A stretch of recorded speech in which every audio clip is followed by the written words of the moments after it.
Welcome back.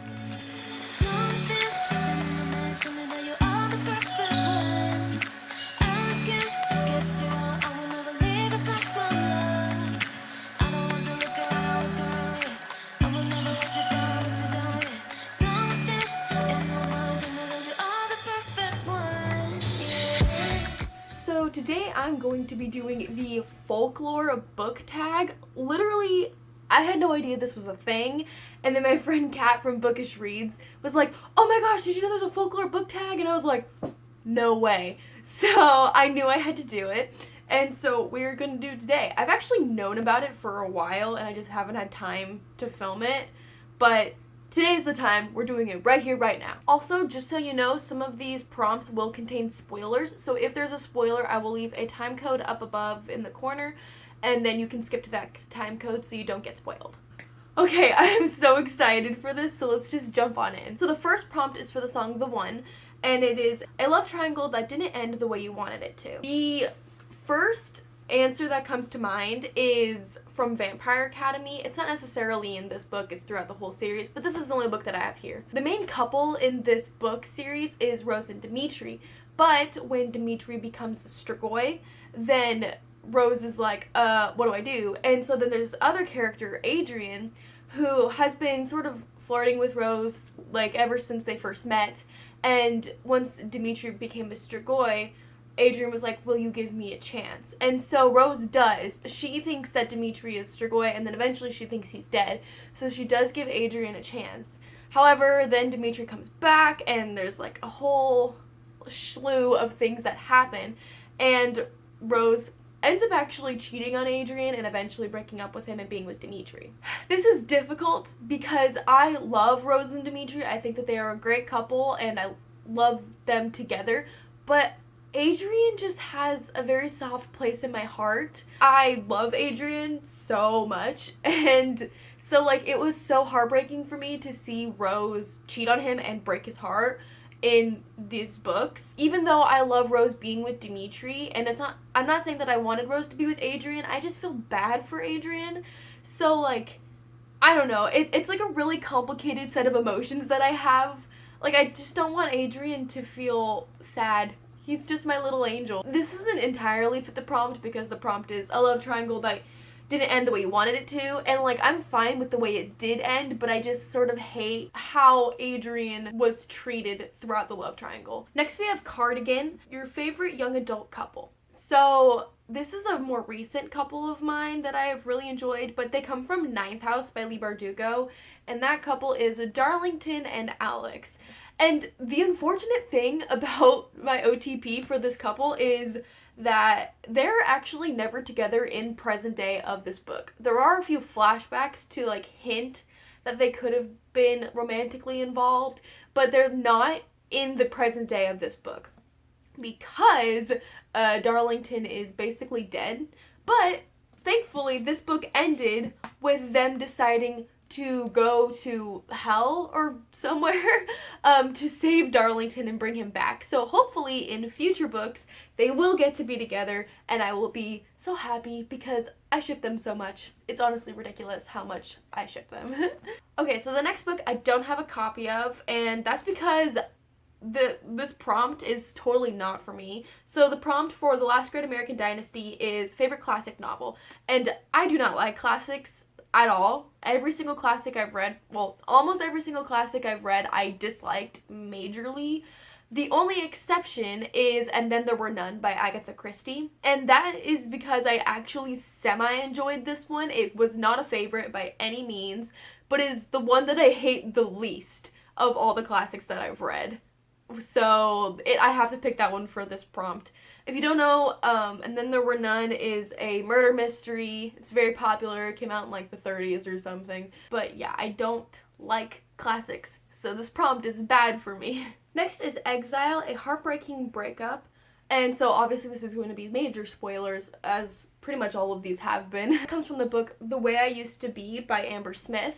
I read this book back in like March, I think. February maybe, and I cried so much while reading this book, probably more than I've ever cried, I think.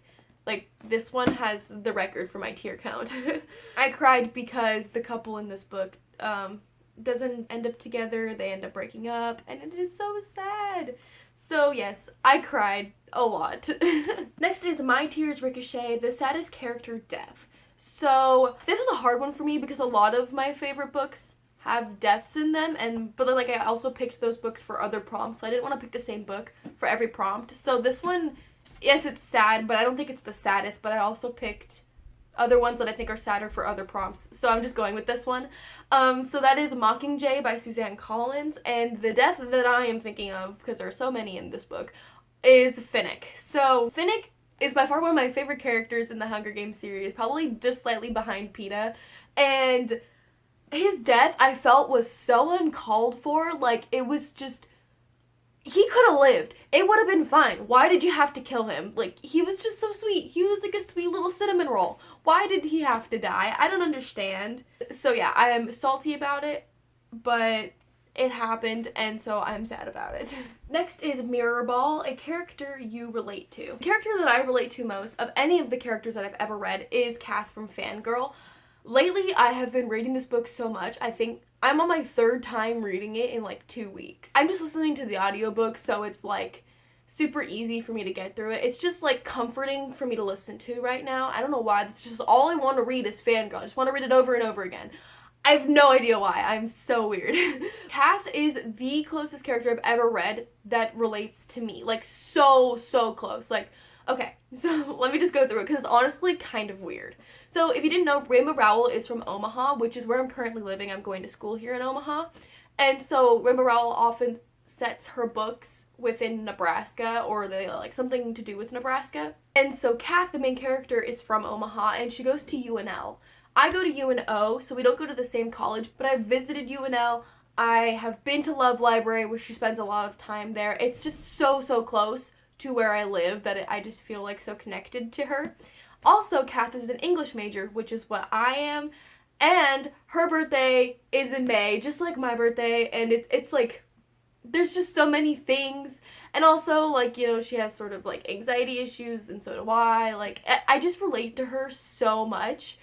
And it's like the best thing ever, and probably why I've been rereading this book so many times, because in this book she's a freshman in college. I'm now a sophomore, but like I still relate to how she feels as a freshman, because like college is college, dude, and it's hard. So like definitely relate so much to Kath's character. It's honestly uncanny how close we are. Next is Seven, your favorite middle grade novel. Now I do have this book, it's just at home and not on this shelf. But my favorite middle grade novel is City of Ghosts by Victoria Schwab. This is actually a series, and I read the first 2 books. I don't think Bridge of Souls has come out yet, but I'm so excited for it to come out. This is a story about a girl, I believe her name is Cassidy, and she can see dead people, and her best friend is a ghost, and her parents write novels about ghost hunting, and their novels end up being turned into a TV show. So they go to these like really haunted places in the world, and they film their TV show about ghost hunting. And they don't know that Cassidy can see ghosts, so they're going all these places, and Cassidy is just seeing all of these ghosts that they're supposedly hunting.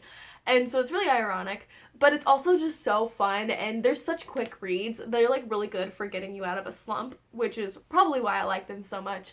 But yes, they're very good, and I cannot wait for the rest of the series to come out. Next is August, a doomed relationship you can't help but root for. And for me, that is the relationship in Our Chemical Hearts by Crystal Sutherland. I have reread this book very recently. I think I read it like a month ago, and I liked it just as much as I liked it the first time. And honestly, I actually watched the Amazon Prime adaptation of this book. It was total trash, guys. I don't know why they would do that, because this book is so good and that movie was so bad.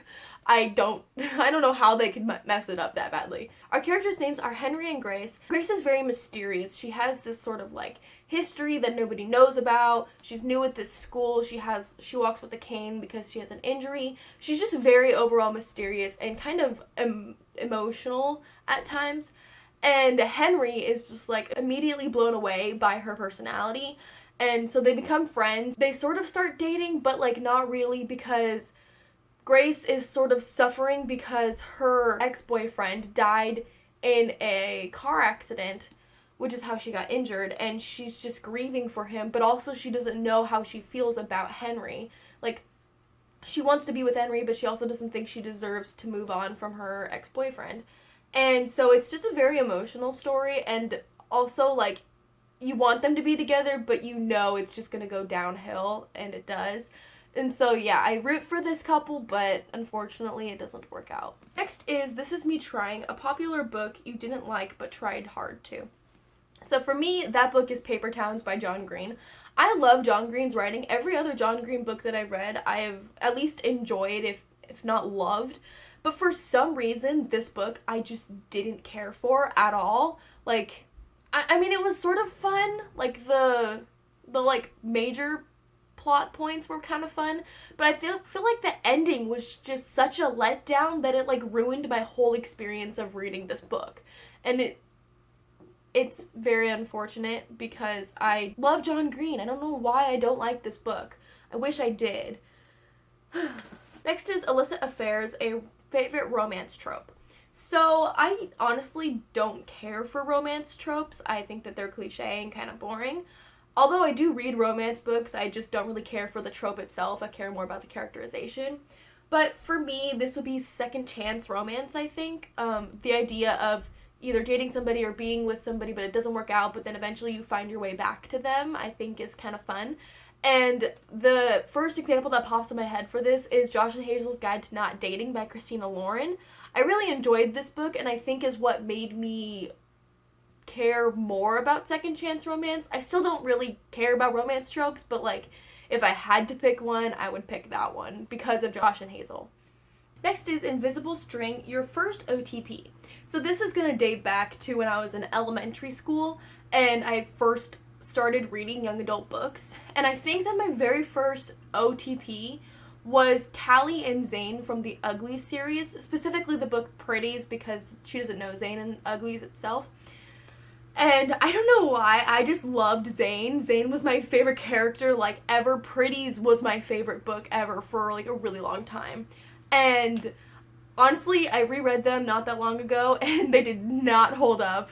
I thought that they weren't very good, and I didn't care for the romance. I honestly didn't think Zane was that awesome now, but nevertheless, it was my first OTP, and I was very obsessed with them in elementary school. Next is Mad Woman, your favorite female character. And I know I already talked about this book, but I'm going to again because I have to.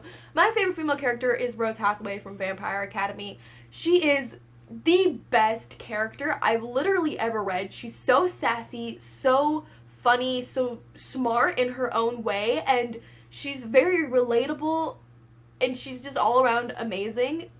I can't, like, I don't know how to explain it. You kind of just have to read it and just get to know her because I just love her so much. If I could be a character, I would be Rose Hathaway. Like, she's just the best, and I love her. And in the movie adaptation, Zoe Dutch is the best person ever they could have ever chosen to play Rose. I think she does it so perfectly. It's so spot on, and it's just outstanding. I love Rose. Next is Epiphany, a book or something you read in quarantine. And honestly, I think I didn't read that much during quarantine, unfortunately. I just was in a really big slump at that point. But I do remember I read All the Bright Places by Jennifer Neven. I know this is a very controversial book. A lot of people don't like it, and a lot of people don't like the movie, and I can see why they don't like the movie because it was kind of trash. But I liked the book. I didn't love it by any means, but I still thought it was good. And the ending I thought was abrupt, but also I think it was so real. Like, that's the way it happens in life. It happens abruptly. If you've read this book, you know what I'm talking about. I'm trying not to spoil it.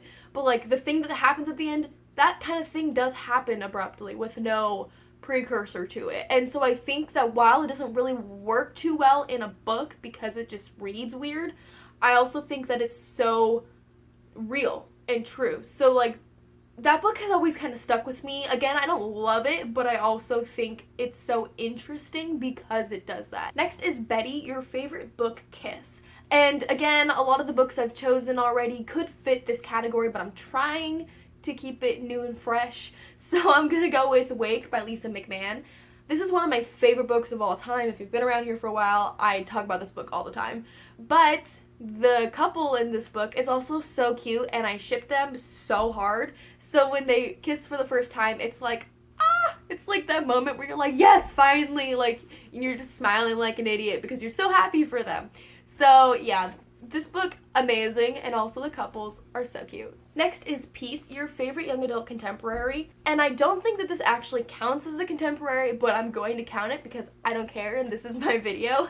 And that book is Winter Girls by Laurie Halse Anderson. So yes, this is my favorite book of all time. You probably know this. I feel like it's more towards magical realism than it is contemporary. Like, there's just like hints and elements of things that are sort of magical and whimsical. So I feel like it fits more into that genre, but it also is basically a contemporary. It's just about a girl who's fighting her eating disorder and dealing with the grief from the loss of her best friend. And so, while yes, there are some magical elements that could make it magical realism, I'm still going to count it as a contemporary because it's my favorite book of all time, and if I'm going to make an exception, it's going to be for this book. Finally, we have Hoax, your favorite conclusion to a fantasy series.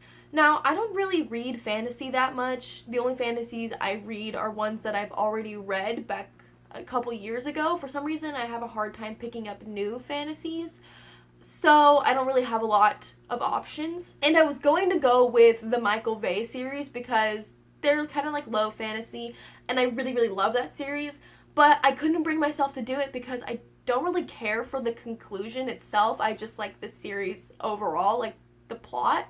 The conclusion I thought was pretty weak. So I couldn't do that for this prompt. And I kind of wanted to because I wanted to branch out, but also I couldn't. I couldn't do it for that. So I had to go with The Conclusion to Vampire Academy by Rochelle Mead. This, like I've said, this is probably my favorite book series, maybe ever. I don't know. I'm so sorry, guys. That's my fault. Oh my gosh. Okay, so the smoke alarms in my dorm went off, and so I had to go out there and deal with that. It's just because we turned the oven on. There's no actual fire or anything. But I don't remember where I left off talking. What was I talking about? Vampire Academy? I don't know. I don't even know where I put that book. Hopefully I finished talking about what I was talking about.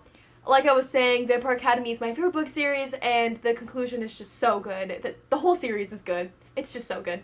Highly recommend. But anyway, that's where we're going to end today's video. I hope you all enjoyed it, and if you want to do the Folklore Book Tag, feel free. I will link all the questions down below so you can use it in your video. I was just so excited when I found out about this because I love folklore, I love Taylor Swift, and I love books. So it was just a nice way to combine the things that I love. But thank you all so much for watching this video. If you liked it, please make sure you're subscribed down below so you don't miss any future videos from me. And if you want to follow me on social media, all my links are in the description box down below as always. But that's it for me today. I hope you enjoyed, and I will see you in my next video. Bye!